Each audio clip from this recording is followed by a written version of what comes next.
Hello everyone, this is me Sharon and welcome back to my channel. In today's video I am going to show you a little bit about the stitch that I have fallen in love with. This is called a Moroccan Tile Stitch. 3 years ago I have made a lot of purses using this stitch, and because of that I have decided to upload a video on it, and it went viral. So up to this day it has about 3 million views, which I'm very thankful. So in my next video I am going to show you how this Moroccan Tile Stitch mini backpack is done, and you can actually use any yarn of your choice, but with this kind of project I'll be using a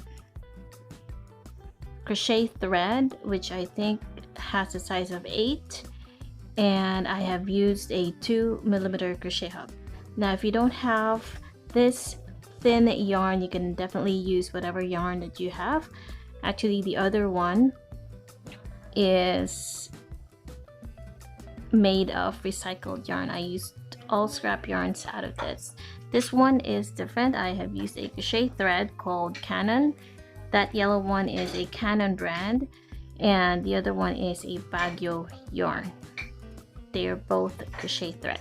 So I'm going to show you in my next video how to make these kinds of mini bags. So I hope you can wait, and I'll see you again later.